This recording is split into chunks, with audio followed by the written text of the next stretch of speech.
Hello, culinary adventurers. Welcome to another exciting episode where we explore the rich and diverse world of global cuisine. Today, I'm thrilled to introduce you to a delightful piece of Swahili cuisine, the traditional chapati.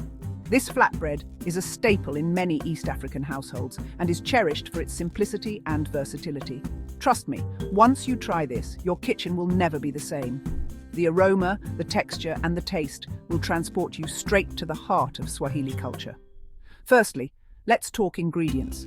You'll need all-purpose flour, salt, water, and some cooking oil. Simple, right? These basic ingredients are the foundation of many traditional recipes, but it's the technique that makes all the difference. Now, the magic is all in how these basic ingredients come together.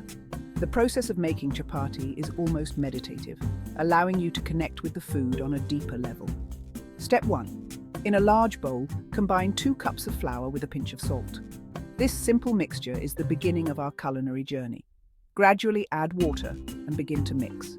The key here is to add the water slowly, ensuring that the dough comes together smoothly. You're aiming for a soft, non-sticky dough. It's quite the workout, but oh, so worth it. Kneading the dough helps develop the gluten, which gives the chapati its characteristic chewiness. After kneading the dough for about 10 minutes, let it rest. This resting period is essential as it allows the dough to relax and become more pliable. This is crucial as it gives the gluten in the flour time to relax, making our chapatis wonderfully soft. The resting time also allows the flavors to meld together, enhancing the overall taste. Cover the dough and set it aside for at least 30 minutes. This step is often overlooked, but it makes a significant difference in the final product. Now this is where it gets fun. The dough has rested and it's time to shape it. Divide the rested dough into equal parts. This ensures that each chapati cooks evenly and has a uniform texture. Roll each piece into a ball, then flatten it into a disc. This initial shaping makes it easier to roll out the dough later. Next, roll out each disc into a thin circle. The thinner the chapati, the better it cooks, resulting in a perfectly crispy yet soft texture. Remember, the thinner the chapati, the better it cooks. This step requires a bit of practice, but with time, you'll get the hang of it. Heat a skillet over medium-high heat.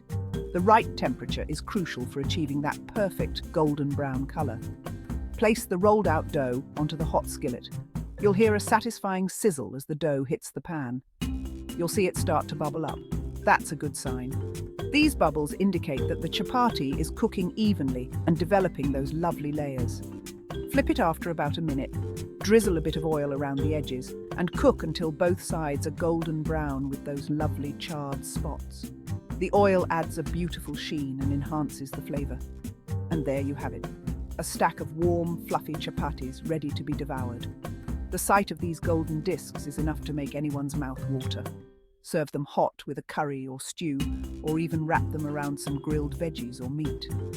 The versatility of chapati makes it a perfect accompaniment to a variety of dishes. The possibilities are endless.